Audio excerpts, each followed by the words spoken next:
Welcome students in today's video. Our today's topic is issue of shares, in which we will see consideration other than cash part 2.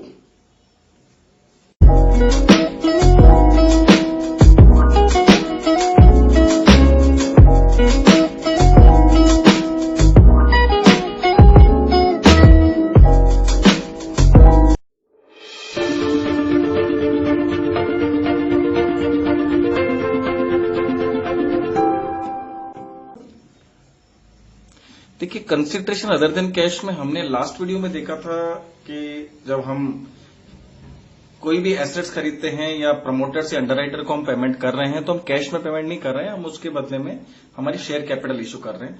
तो इसके अंदर जो main case थे वो हमने 2 case discuss किए थे, issue of shares to promoter and underwriter and issue of shares for purchasing assets, जिसे हम वेंडर केस या वेंडर एंट्री भी बोलते हैं। उसमें हमने वैल्यू बेस्ड इक्वेशन को देख लिया था हमने।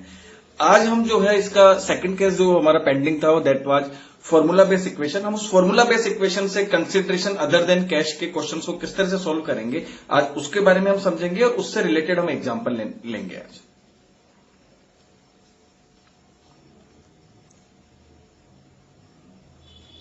Issue shares for purchasing assets, formula based equation.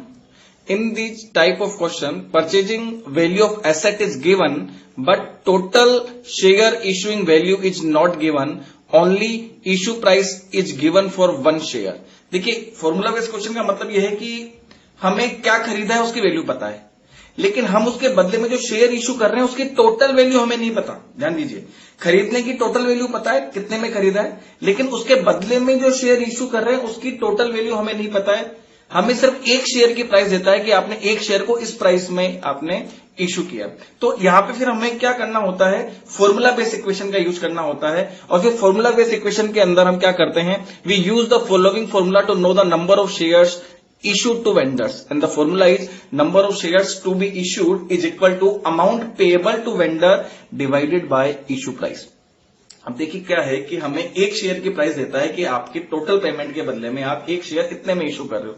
तो एक शेयर थोड़ी हमने पूरे पेमेंट में इशू किया, हमें तो एक शेयर की इक्वेशन दी है, उसके बेसिस में हम सारे शेयर की वैल्यू निकाल लेंगे कि टोटल हमने जो शेयर इशू कर रहे हैं उनकी वैल्यू क्या है। तो फॉर्मूला हमारा जो बनता है वो है कि हम number of shares to be issued निकाल लेंगे, टोटल कितने शेयर्स हमने इशू किए हैं। फॉर्मूला होगा अमाउंट पेएबल टू वेंडर, जितना अमाउंट हमें वेंडर को पे करना है उसे लिखेंगे और डिवाइड कर देंगे हम इशू प्राइस से। अब इशू प्राइस का क्या मतलब है, देखिए इशू प्राइस का मतलब है कि शेयर या तो 8 पर इशू कर सकते हो या 8 प्रीमियम इशू कर सकते हो। अब मान लीजिए आपने 8 पर इशू किया और 10 रुपए का शेयर है, तो मतलब आप इशू प्राइस यहां पे 10 रुपए हो जाएगी, और प्रीमियम है मान लो आपने 2 रुपए प्रीमियम पे इशू किया तो प्राइस फिर आपकी 12 रुपए हो जाएगी। यानी 8 पर केस में अगर मान लीजिए मैंने 10 रुपए 8 पर ले रहा हूं तो 10 रुपए से डिवाइड करेंगे, और प्रीमियम सहित इशू प्राइस अगर 12 रुपए है तो आप 12 रुपए से डिवाइड करेंगे।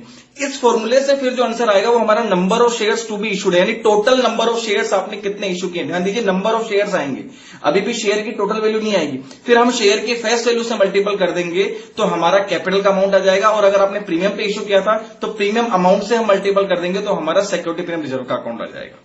तो ये इस तरह से हमको फॉर्मूला बेस्ड इक्वेशन में इस फॉर्मूले का यूज करना होता है। अब इसमें जर्नल एंट्री क्या होती है वो हम देख लेते हैं। जर्नल एंट्री वही होती है जो हमने लास्ट वीडियो में देखा था, वही एंट्रीज है, एंट्रीज में कोई चेंजेस नहीं है। पहली एंट्री थी when assets are purchase from vendor, तो सन्ड्री एसेट्स अकाउंट लिया टू वेंडर, एसेट्स आ रही है, एसेट्स को डेबिट कर देंगे और वेंडर के अकाउंट को क्रेडिट कर दिया जाएगा।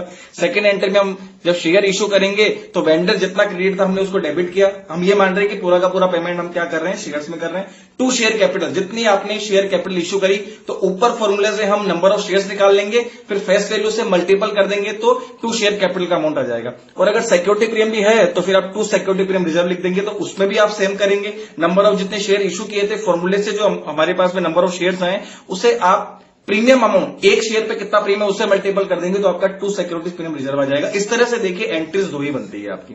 अब आइए अब हम प्रैक्टिकल क्वेश्चन समझ लेते हैं कि प्रैक्टिकल क्वेश्चन में किस तरह का क्वेश्चन आता है और हमें किस तरह से फॉर्मूले का यूज करना है और किस तरह से जनरल एंट्री करनी है। लेफ्ट स्लाइड में चेक करते हैं, नेक्स्ट स्लाइड में उसको देख लेते हैं। देखिए purchasing of assets, formula based equation, example 1। देखिए extra limited purchase furniture from PQ limited for 12 lakh. देखिए खरीदने की वैल्यू पता है, पीक्यू लिमिटेड से फर्नीचर खरीदा है 12 लाख रुपए में, and issued 10% preference share of ₹10 each at par. देखिए यहां पे आपके एक शेयर की इक्वेशन है कि आपने प्रेफरेंस शेयर इशू किया है ₹10 उसकी फेस वैल्यू है और एट पार ₹10 फेस वैल्यू को ₹10 पे इशू किया, एट पार इशू किया। अब टोटल नंबर ऑफ शेयर्स नहीं बताया, तो देखिए एट पार केस तो बड़ा आसान होता है, उसमें तो जितनी आपकी वैल्यू पे करनी थी उतना का उतना ही लिखना होता है आपको, ये बड़ा आसान होता है। थोड़ा प्रीमियम में हमें फॉर्मूले का एग्जैक्ट यूज समझ में आएगा। तो आइए पहले हम इस केस को समझ लेते हैं। तो देखिए जनरल का फॉर्मेट हो गया है। ये पहली एंट्री देखिए खरीदने की है, फर्नीचर अकाउंट दिया टू पीक्यू लिमिटेड, 12 लाख रुपए के से फर्नीचर आ गया है हमारे पास में। किससे आया है? पीक्यू लिमिटेड से फर्स्ट एंट्री हो गई। अब हमने जो पेमेंट किया था देखिए एट पार, तो देखिए हमने 12 लाख रुपए का हमें पेमेंट करना है। तो देखिए पीक्यू लिमिटेड जहां आपने एंड किया था वहीं से आप पीक्यू लिमिटेड को डेबिट कर दीजिए। आप देखिए हमें पेमेंट करना है। अब कितना पेमेंट करना है? 12 लाख रुपए का। तो अब हम फॉर्मूले का यूज करेंगे। देखिए फॉर्मूला है number of share to be issued is equal to amount payable to vendor divided by issue price. तो देखिए अमाउंट कितना पे करना है हमें वेंडर को? 12 लाख। इशू प्राइस कितनी है? देखिए एट पार है तो 10 का 10 में जाएगा, तो 12 लाख को आप ₹10 से आप डिवाइड करते हैं तो 1,20,000 आपके नंबर ऑफ शेयर्स आ गए। यानी आप 1,20,000 शेयर इशू करेंगे तो आपका पेमेंट हो जाएगा।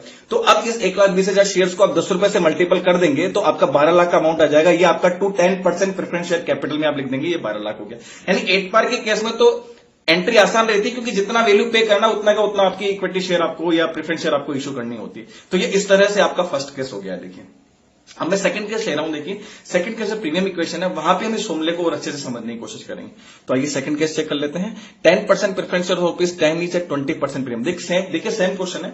12 लाख रुपीज का आपने फर्नीचर खरीदा, अब आप 10% प्रेफरेंस शेयर इशू कर रहे हैं, ₹10 उसकी फेस वैल्यू है और 20% का प्रीमियम है। देखिए अब यहां पे आप ₹10 के शेयर को ₹10 में इशू नहीं कर रहे हैं, आप कितने में इशू कर रहे हैं? आप 20% प्रीमियम पे इशू कर रहे हैं, यानी 20% आप उसे प्रीमियम ले रहे हैं। तो प्रीमियम देखिए फेस वैल्यू पे निकलता है तो ₹10 का 20% ₹2 हुआ, तो यानी इसकी जो इशू प्राइस है वो ₹12 होगी। देखिए ₹10 फेस वैल्यू है, उस पर ₹2 प्रीमियम, ₹10 का 20% करेंगे आप तो ₹2 प्रीमियम आएगा। तो टोटल इशू प्राइस आपने कितनी हो गई? यानी आपने एक शेयर यहां पे ₹12 का, पहले वाली इक्वेशन में वो ₹10 का था एट पार में। तो अब यहां पे जब हम देखिए एंट्री करेंगे तो देखिए फर्स्ट एंट्री तो सेम ही रहेगी, इसलिए मैं उसको रिपीट नहीं कर रहा हूं, वो तो फर्नीचर अकाउंट दिया टू पीक्यू लिमिटेड है। सेकंड एंट्री में स्टार्ट कर रहा हूं तो वही पीक्यू लिमिटेड को आपने क्रिएट किया था, तो वही पीक्यू लिमिटेड आपका डेबिट हो जाएगा, यहां पे उसको पेमेंट करना है। पीक्यू लिमिटेड अकाउंट दिया 12 लाख। अब देखिए हम फॉर्मूले का यूज करेंगे, अब कितना पेमेंट हमें उसको नंबर ऑफ शेयर्स में करना है। तो देखिए फॉर्मूला है हमारा number of shares to be issued is equal to amount payable to vendor divided by issue price. तो अमाउंट हमें पे करना है देखिए 12 लाख रुपए का। आपके इशू प्राइस जो है वो ₹12 की, ध्यान दीजिए आप, पहले ₹10 थी अब ₹12 है। तो ₹12 से जो हमने डिवाइड किया तो नंबर ऑफ शेयर्स हमारी अब जो आए हैं वो 1 लाख आए। मतलब अब आप 1 लाख शेयर्स आप इशू कर देंगे तो आपका पेमेंट पूरा का पूरा मान लिया जाएगा। तो देखिए 1 लाख को जब आप पेमेंट के एंट्री में शो करेंगे तो देखिए 1 लाख इंटू 10 से आपकी 10% प्रेफरेंस शेयर कैपिटल आएगी 10 लाख रुपीज की, और ₹2 प्रीमियम था तो 1 लाख इंटू ₹2 से आपका 2 सिक्योरिटीज प्रीमियम रिजर्व आ जाएगा 2 लाख रुपीज का, और इस तरह से आपकी नरेशन हो जाएगी। समझ गया? देखिए 1 लाख शेयर है तो 1 लाख को आप ₹10 से मल्टीपल करेंगे अब तो कैपिटल आएगी, और 1 लाख को ₹2 से आप मल्टीपल करेंगे तो सिक्योरिटी प्रीमियम आएगा। इस तरह से टोटल ये ₹12 हो गया आपके, और ये इस तरह से फिर हमारी एंट्री क्लोज हो जाती है। तो आई होप आपको फॉर्मूले का कैसे यूज करना आपको समझ में आ गया होगा। मैं अब एक एग्जांपल और ले रहा हूं ताकि आपको ये फॉर्मूले वाली इक्वेशन और अच्छे से समझ में आ जाए। तो एक नेक्स्ट एग्जांपल और लेते हैं। आइए देखिए एग्जांपल 2 है, XY Limited purchased a running business from PQ Limited for a sum of ₹30 lakhs, payable 40% by a check and the balance by the issue of fully paid equity shares of ₹100 each at a premium of 20%। आपने एक running business को खरीदा है PQ limited से, जिसका payment आपको 30 लाख रुपए करना है। पेमेंट की 2 कंडीशन है।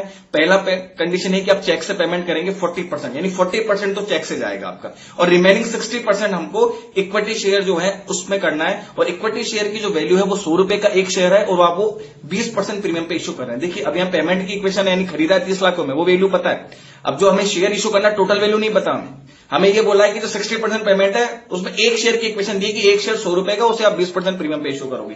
तो हम वही फॉर्मूले से निकालेंगे कि नंबर ऑफ शेयर्स कितने इशू करेंगे। अब आपने देखिए रनिंग बिजनेस में क्या क्या खरीदा उसकी कुछ इन्फॉर्मेशन है। The assets and liabilities consisted of the following: building 12 lakh, plant 8 lakh, stock 5 lakh, debtors 4,30,000, cash ₹90,000, sundry creditors 2 lakh. Do the general entry. ये कुछ एसेट्स और लायबिलिटीज के हमें अमाउंट दिए हुए हैं। अब चूंकि जैसे हम एसेट्स को और लायबिलिटीज को खरीदने की एंट्री करते हैं तो एसेट जब हम खरीदते हैं तो डेबिट करेंगे और लायबिलिटीज को हम क्रेडिट करेंगे। तो अब पहले हम खरीदने की एंट्री कर लेते हैं, उसके बाद में फिर हम नेक्स्ट स्लाइड में पेमेंट की एंट्री करेंगे।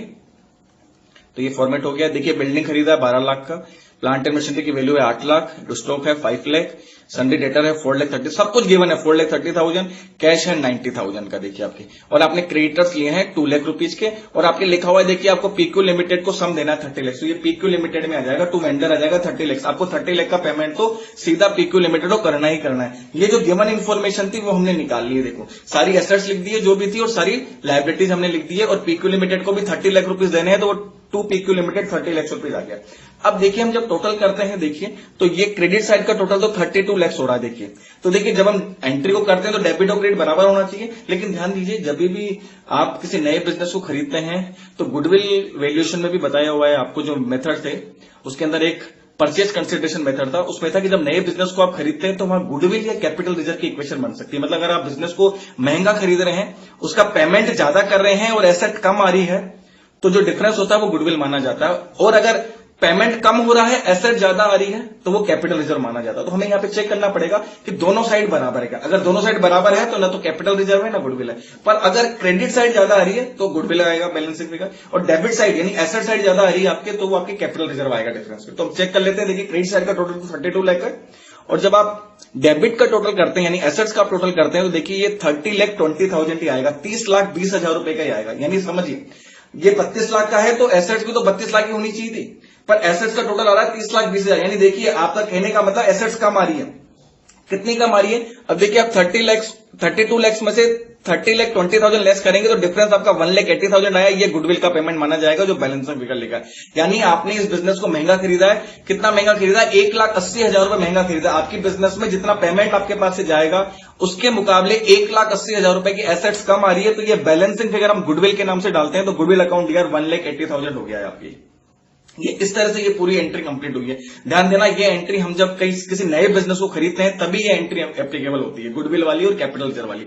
तो या तो क्वेश्चन में गुडविल होता है या कैपिटल रिजर्व होता है, तो यहाँ पे गुडविल है क्योंकि ऊपर फर्स्ट लाइन में लिखा हुआ है XY limited purchase running business from PQ limited. आपने एक रनिंग बिजनेस को खरीदा है तो आपने उसे 1,80,000 रुपए कहने का मतलब महंगा खरीदा है। अब मैं ये मान लो कि एसेट साइड ज्यादा होती, सपोज कीजिए, और लायबिलिटी साइड कम होती।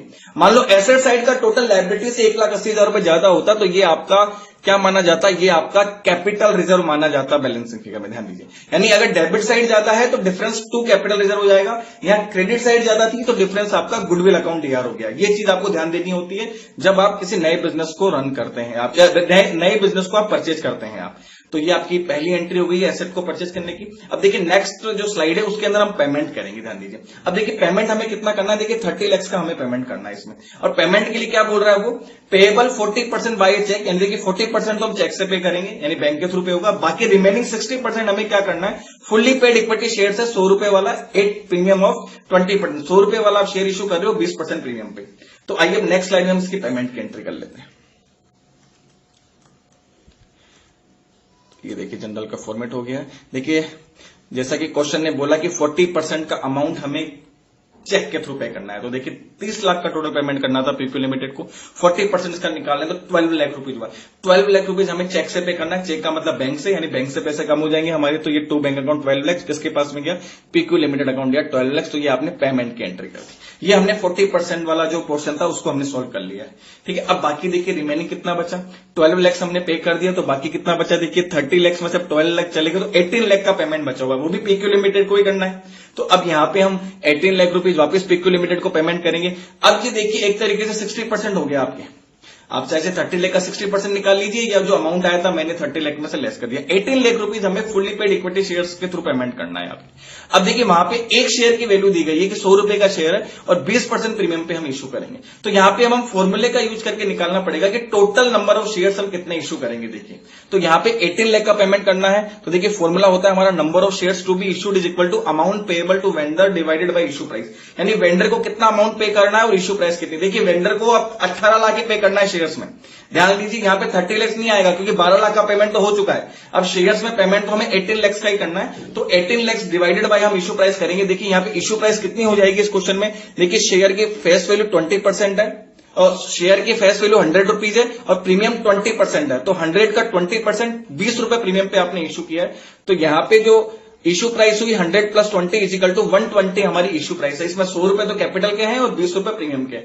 तो यहां पे हम इशू प्राइस में 120 लिखेंगे, तो हमारा जो नंबर ऑफ शेयर इशूड आएगा देखिए 18 लाख डिवाइडेड बाय 120 तो 15,000 इक्विटी शेयर्स आएंगे। मतलब हम 15,000 इक्विटी शेयर अगलों को दे देंगे तो हमारा पूरा पेमेंट मान लिया जाएगा। देखिए ये number of shares to be issued है। अब 15,000 से हम बाकी एंट्री करेंगे। देखिए तो 15,000 इंटू 100 करेंगे आप, क्योंकि एक शेयर 100 रुपए का है तो ये 15 लाख रुपए का अमाउंट हुआ। ये तो हमारा हुआ टू इक्विटी शेयर कैपिटल।